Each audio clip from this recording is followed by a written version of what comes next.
Well, welcome everyone. I'm John Roy, your host, and I cover technology at Water Tower Research. And today I am joined by John Balazier. He's the CEO of Slnh. John, good to see you again, man. John, it's great to be back. Thanks for having me back on the fireside chat here. Hey, I should mention that the company's safe harbor statements can be found on their website, and this fireside chat may not be reproduced or written transcript distributed without the express written consent of Water Tower Research. So, John, let's go it going. Can you give us, just for those who don't know the company, a really quick overview of what you guys do? Sure. Slnh is on a mission to make renewable energy a global superpower, and we use computing as a catalyst to do that. What we do is we design and operate digital infrastructure that takes surplus renewable energy or wasted energy. So that's power that would otherwise go wasted or can't be monetized. And we convert it into global computing resources. And that translates into data centers being built that are co-located with wind, solar, and hydroelectric plants, which allows us to deliver high performance computing for applications like Bitcoin mining, AI, and other compute intensive workloads. At the core of our model is a proprietary software platform, a unique behind the meter structure. Our software platform is called Maestro OS. And we've got this unique behind the meter structure that allows us to find power, integrate with that power at a much faster speed than the timelines that folks are talking about right now to get speed to power for these big AI and Bitcoin data centers. Because of our software, we're able to optimize and seamlessly integrate with the grid, optimize the energy use, and also deliver cost-effective, sustainable computing at scale. So we're a technology company at heart and an infrastructure company delivering a host of products for the independent power producers that own these power plants, companies that are looking to deploy mining and need infrastructure to do so. And in the future, will be a home for AI companies looking to deploy their workloads as well. Right. Now, these stranded resources, wind, solar, what's the kind of mix there?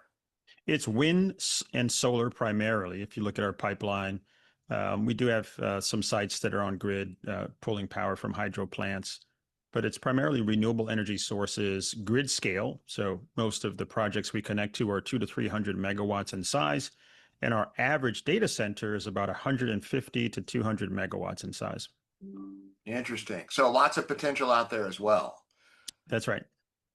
So you just reported third quarter numbers. Why don't you give us some insights and highlights of what happened in the third quarter? Well, I hope you have some time, John, because I certainly do. Q3 2024 was definitely one of our most active quarters to date for the company. I'll take you through the wins because there were a lot this quarter. Just start with financial highlights. We had a 36% increase in revenue, exceeding over $8 million this past quarter, 28% increase in gross profits.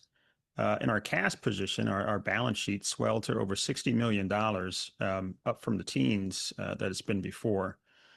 We were able to sign a $100 million credit facility with Generate Capital, a multi-billion-dollar sustainability-focused fund that has been watching the company for the better part of 3 years now, and felt that this was a great time to partner with us to help us scale and expand our business over time. We did continue our relationship with Slnh and secured $20 million plus to launch Project Kadi 1, which is one of our largest sites to date. It's over 166 megawatts. And we broke ground on that site in September. So it's the first time we're constructing two projects at the same time. And it's a pretty major milestone for our company. And we got a lot of people visiting us at that groundbreaking, community folks, investors, advisors. And since then, as I understand it, lots of folks have gone to see the site because they can't believe the sheer size of it and the type of things we're doing there. Texas? Yes, it's in Southeast Texas, great part of the state, not too far from SpaceX. And if you go down there, you can kill two birds with one stone, see the launch pad for SpaceX and see the Slnh data centers. We also worked on our balance sheet. In addition to increasing cash, we started to reconfigure our liabilities and debt. We're focused on long-term debt that can finance the growth of our business, as you can see with the Generate Capital. The current portion of our debt went up as we drew down on that Generate Capital facility, but we also retired some debt. We completed a settlement with NYDIG, a lawsuit, if you will, that's been on the books for a while, and people have consistently asked us about that particular item. We were fortunately able to put that to rest, so there are no longer any issues open between us and NYDIG. We regained NYDIG we regained NASDAQ compliance in Q3, and boy, there's a lot more. We exceeded 4 exahash of hash rate under management in Q3, and our pipeline, as you know, and folks who might be new listening, we have over 2.8 gigawatts in our long-term pipeline, and that continues to grow. And in Q3, we announced that we have shifted over a gigawatt of that now having exclusive rights to us. So we have 1 gigawatt of clean computing projects that are either in operation, in construction, or development right now. So that's a major milestone for the company. Dorothy 2 reached full capacity also in Q3. She is now running and spinning, if you will. That's the doubling in size of our flagship project in Texas. Dorothy 1 is now the home of Dorothy 2 as well. Galaxy Digital and Slnh formed a partnership earlier this year where they invested in Project Sophie, giving us some debt to help us to deploy capital in developing our projects. They doubled down on that relationship and signed a partnership with us, deploying 48 megawatts of mining at Kadi. For those of you who know Galaxy Digital, they have signed a big AI agreement with CoreWeave at an old site that they had called Helios. They're moving the Bitcoin footprint that they had at that site to the Project Kadi site. And this marks one of the largest, I'd say, largest hosting deployments to date, and it really deepens our institutional partnerships that we have. Cash is strong, as I said, and that's because we did some healthy capital formation in Q3, strengthening our balance sheet. We raised over $64 million across equity raises, warrant exercises, project level equity, and debt. This really puts the company in the strongest financial position it has been in a very long time.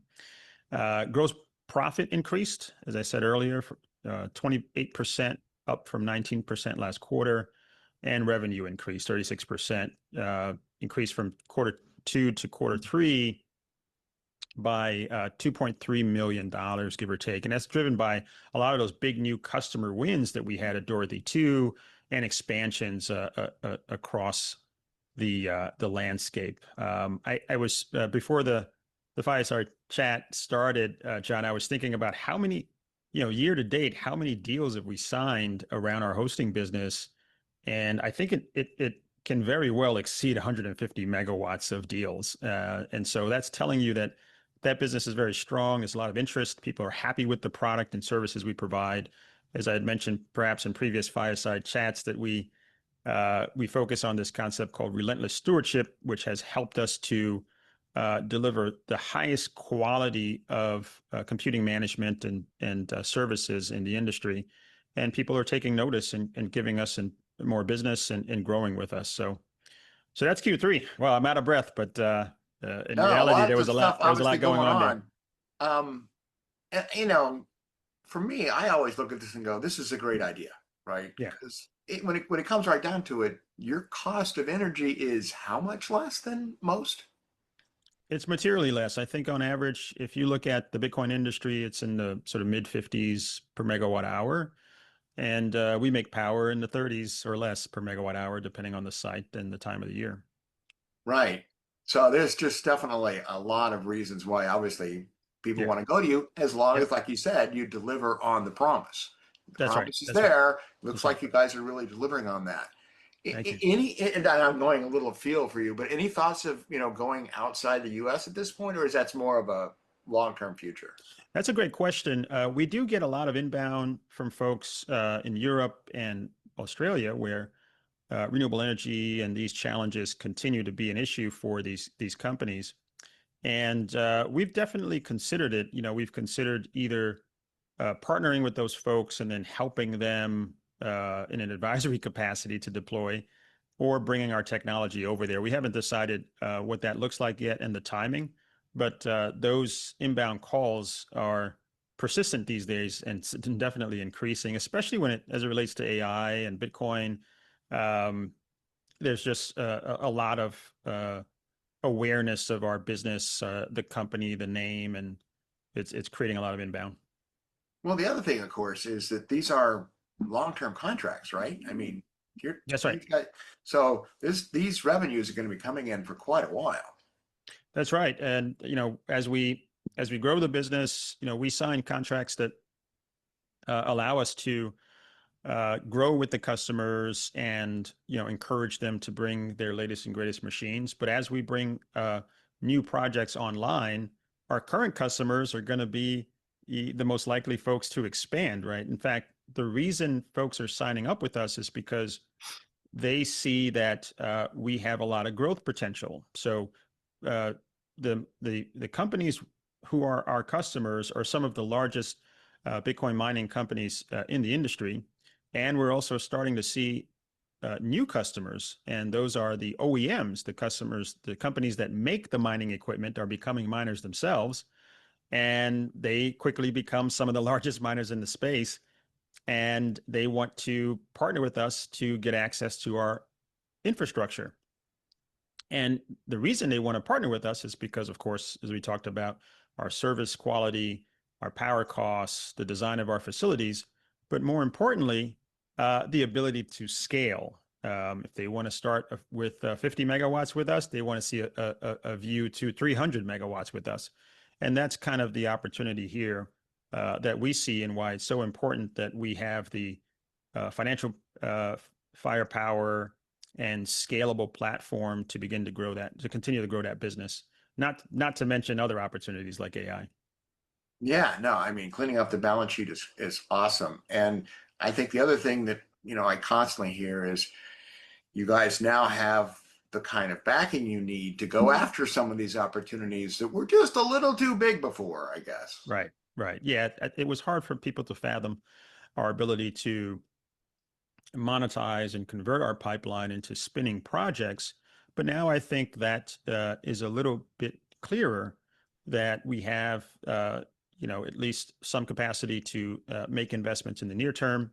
And as those projects come out of the ground, it will attract more capital because people can see that we can execute. As I said, we signed a $100 million scalable credit facility because Generate has been watching the company and watching our ups and downs and our ability to recover from those and really grow and scale and deliver on our promises. And I'm very proud of the team. We've just done an incredible amount of work in the past 3.5 years, turning this company around and positioning it for what lies ahead. And I think what lies ahead is tremendous opportunity for the company. Well, speaking of what lies ahead, can you give us any insights to the fourth quarter and into 26? Yeah, well, 2025 and 2026 are going to be very busy times for us for sure. As I said earlier, 2025 thus far has been a banner year for the company. As I like to say, we keep pushing. And so coming up is going to be the energization of Kadi 1. And by the way, Dorothy 2 is up and spinning and fully energized now.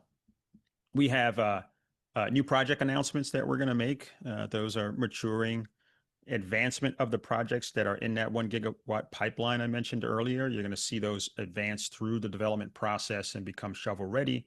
Every time we become shovel ready, there are new groundbreakings, new deal announcements, and more revenue and profit, right? And so the other is new AI developments. We are doing a lot of development work at Kadi 2, which is the 83 megawatt portion of the 166 project that we're developing as a AI site.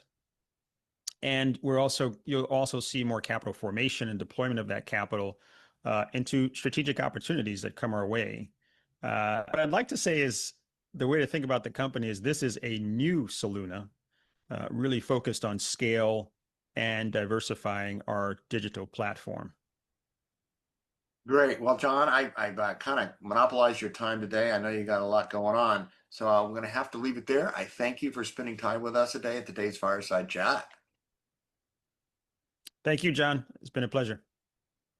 To learn more about Slnh, please visit their website or access our research at Water Tower's website. That's www.watertowerresearch.com. And I want to thank everyone for joining, and I'd like to read this disclaimer. The views expressed in this fireside chat may not necessarily reflect the views of Water Tower Research LLC and are provided for informational purposes only. This fireside chat may not be distributed or reproduced without the written consent of Water Tower Research and should not be considered research nor recommendation. WTR is an investor engagement firm, not a licensed broker, broker-dealer, and market maker, investment banker, underwriter, or investment advisor. Additional disclaimers can be found at watertowerresearch.com.